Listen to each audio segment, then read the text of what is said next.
Hi friends, welcome to my channel learning with Prachi. और आज हम लेंगे क्लास 10th की पोयम अमेंडा, जिसको लिखा है रॉबिन क्लेन ने। तो पहले हम डिस्कस करेंगे इस पोयम की थीम, फिर हम जाएंगे स्टैंजा बाय स्टैंजा और लास्ट में डिस्कस करेंगे literary devices used in this poem.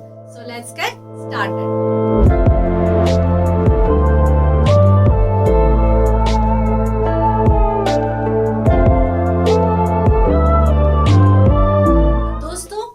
हमारी पोयम है अमेंडा, इसको लिखा है रॉबिन क्लेन ने, जो एक ऑस्ट्रेलियन ऑथर और पोएट है।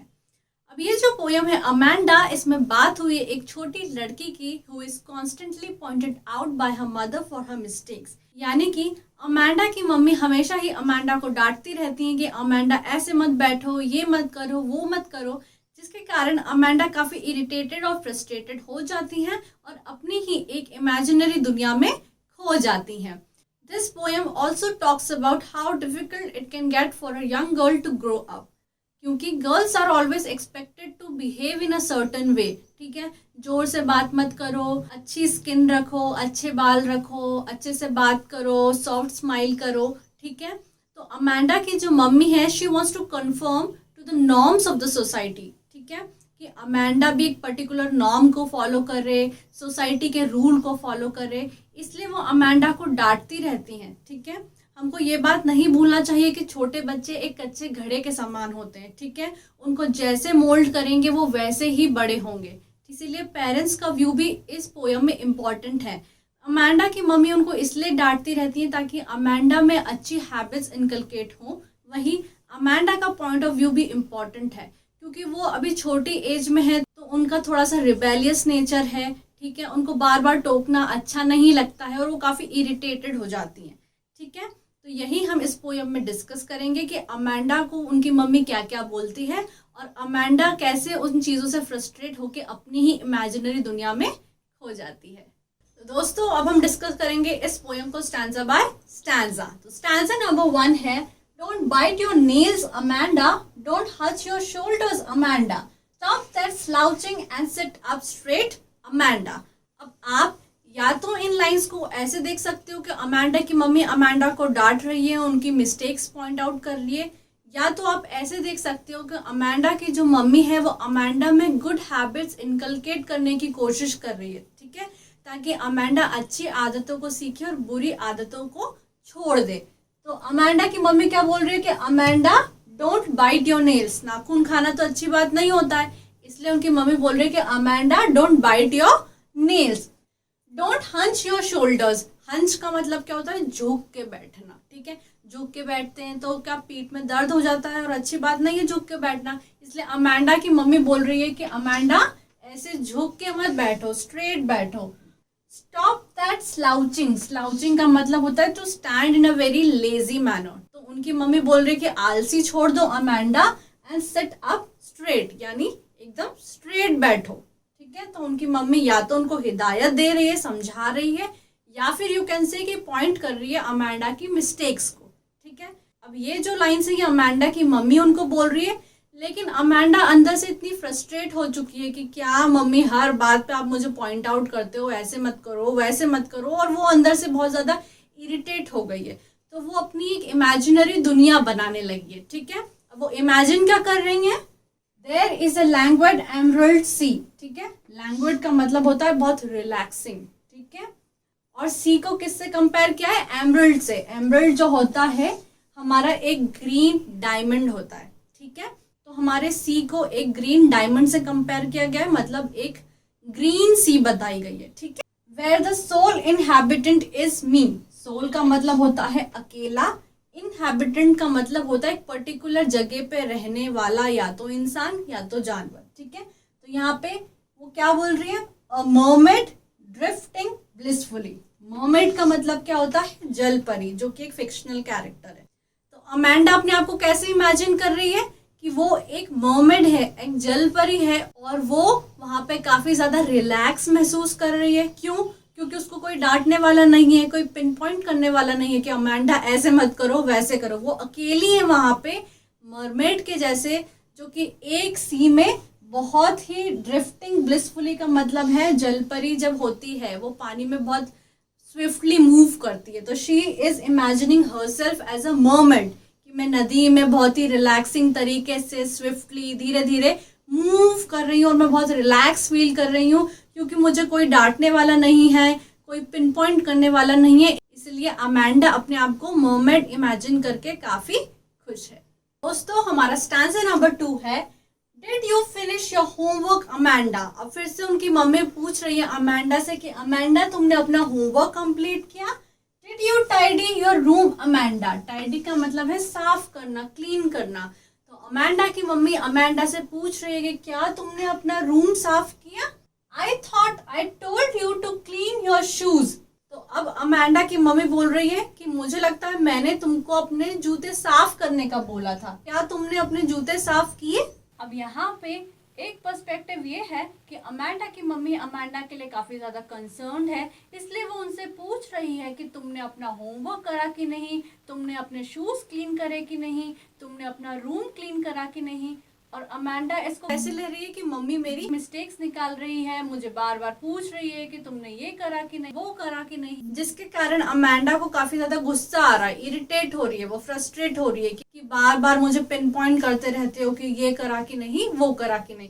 इसलिए अगेन वो अपनी एक इमेजिनरी दुनिया में खो जाती है और वो क्या सोच रही है, I M N orphan roaming the street.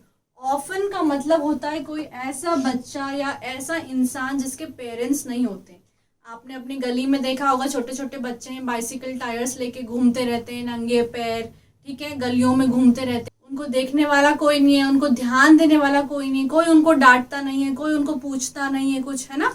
तो वैसे ही वो इमेजिन करिए कि मुझे भी एक ऑर्फन बनना है, ठीक है, ताकि मुझे कोई पिन पॉइंट ना करे कि ये करा कि नहीं, वो करा कि नहीं।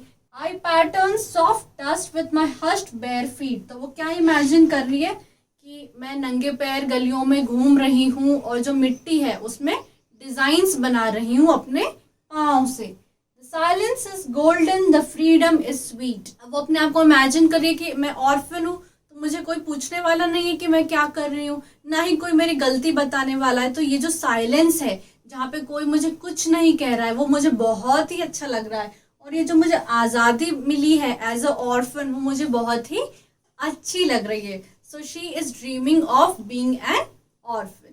तो दोस्तों, हमारा स्टैंजा नंबर 3 है, don't eat that chocolate Amanda, remember your acne Amanda. अब फिर से अमेंडा की मम्मी उनको याद दिला रही है कि तुम चॉकलेट मत खाओ। चॉकलेट क्यों ना खाओ, चॉकलेट खाने से एक तो दांत खराब होते हैं, चॉकलेट में शुगर होती है जिसके कारण एक्ने यानी पिंपल्स बहुत बढ़ते हैं। अब इसका एक पर्सपेक्टिव और क्या है कि सोसाइटी हमेशा लड़कियों को परफेक्ट मानती है, ठीक है, कि लड़कियों के अच्छी स्किन होना चाहिए, लंबे बाल होना चाहिए, उनको स्वीट तरीके से बोलना चाहिए, ज़्यादा नहीं हंसना चाहिए। तो यहाँ पे 2 पर्सपेक्टिव हैं। एक तो अमेंडा की मम्मी उनकी मिस्टेक निकाल रही है, उनको डांट रही है कि तुम चॉकलेट मत खाओ, ठीक है, क्योंकि तुम्हारी स्किन खराब होगी, तुमको पिंपल्स होंगे। And secondly she wants to conform to the norms of the society. इसलिए वो अमेंडा को डांट रही है, अपनी बेटी को, ताकि वो सोसाइटी के जो गाइडलाइंस है, जो रूल्स रेगुलेशंस है, उसके अकॉर्डिंग ही बड़ी हो, ठीक है। Will you please look at me when I am speaking to you Amanda. अब जब भी हम बच्चों से बात करते हैं, जब वो बहुत गुस्सा हो जाते हैं, इरिटेटेड हो जाते हैं, तो वो हमारी तरफ देखते नहीं है जब हम उनसे बात कर रहे हैं, ठीक है। तो सिमिलरली जब अमेंडा की मम्मी उनको डांट रही है, उनकी मिस्टेक्स पॉइंट आउट कर रही है, उनको बोल रही हैं कि ऐसा मत करो, चॉकलेट मत खाओ, ठीक है, तो अमेंडा उनकी तरफ देखती नहीं है, ठीक है। तो उनकी मम्मी उनको याद दिला रही कि जब मैं बात कर रही हूँ, कम से कम तब तुम मेरी तरफ देखो, ठीक है। अब अमेंडा फिर से फ्रस्ट्रेट हो गई है, गुस्सा हो गई है कि मम्मी दिन भर मुझे डांटती रहती है, पिन पॉइंट करती रहती है। तो वो अपनी एक इमेजिनरी दुनिया में वापस चली जाती हैं। और इस बार वो क्या बनी है, वो फेरी टेल की जो एक कैरेक्टर है रापुंज़ल, वो बनी है। अब रापुंज़ल की कहानी क्या होती है, रापुंज़ल एक बड़े से कैसल में, बड़े से महल में बंद रहती है, और जब भी रापुंज़ल अपने लंबे से बाल खोलती थी, जो विच होती थी, वो रापुंज़ल के बालों का सहारा लेके ही महल में आ पाती थी। अब अमेंडा क्या बोल रही है, I am Rapunzel, I have not a care. मतलब अब तो मैं रापुंज़ल बन गई हूँ और मुझे किसी भी चीज़ से कोई मतलब नहीं है, किसी भी चीज पे ध्यान देने की जरूरत नहीं है। Life in a tower is tranquil and rare. अब वो बात किसकी कर रही है? उनके कैसल की। जो रापुंजल एक बड़े से कैसल में रहती थी, टावर पे रहती थी, उसकी बात कर रही है और उसको क्या बोल रही है? ट्रैंक्विल है, बहुत काम है, रेयर है। काम क्यों है? क्योंकि जब मम्मी घर पे रहती है तो वो हमेशा पिन पॉइंट करती रहती है, डांटती रहती है, लेकिन अब उस कैसल में तो अमेंडा को डांटने वाला कोई भी नहीं है, इसलिए वहां पे बहुत शांति है, इसलिए बोला है ट्रैंक्विल, यानी बहुत कामनेस है वहां पे, और जो कि काफी रेयर है क्योंकि अमेंडा के रियल घर में तो शांति उनको मिलती नहीं है। I will certainly never let down my bright hair. अब वो ये भी बोलती है कि मैं रापुंजल बन जाऊंगी तो मैं अपने लंबे बालों को कभी नहीं खोलूंगी, अदरवाइज उनकी मम्मी उनके बालों को यूज करके टावर में आ जाएंगी। तो वो अपनी मम्मी को कैसे कंपेयर कर रही है? विच से कंपेयर कर रही है। इसलिए वो बोलती है कि मैं टावर में रहूंगी जहाँ पे बहुत ज्यादा शांति है और मैं अपने लंबे बालों को कभी नहीं खोलूंगी ताकि उसको यूज करके मम्मी मेरे टावर पे कभी नहीं आ पाए। दोस्तों हमारा लास्ट स्टैंजा है stop that sulking at once Amanda. अब फिर से अमेंडा की मम्मी उनको क्या बोल रही है? सल्किंग का मतलब है अपसेट होना। तो जब अमेंडा की मम्मी अमेंडा को कुछ बोलती है या मिस्टेक्स उनके निकालती है तो अमेंडा काफी अपसेट हो जाती है, सैड हो जाती है, मूडी हो जाती है। तो अमेंडा की मम्मी उनको बोल रही है कि अपसेट होना बंद करो Amanda, you are always so moody Amanda. Amanda की मम्मी उनको बोल रही है कि अमेंडा तुम तो हमेशा मूडी रहती हो, तुम्हारा मूड कभी अच्छा ही नहीं रहता है, हमेशा मूडी रहती हो। Anyone would think that I nagged at you Amanda. अब वो क्या बोल रही है? nagged का मतलब होता है चिल्लाना, इरिटेट होना, फ्रस्ट्रेट होना।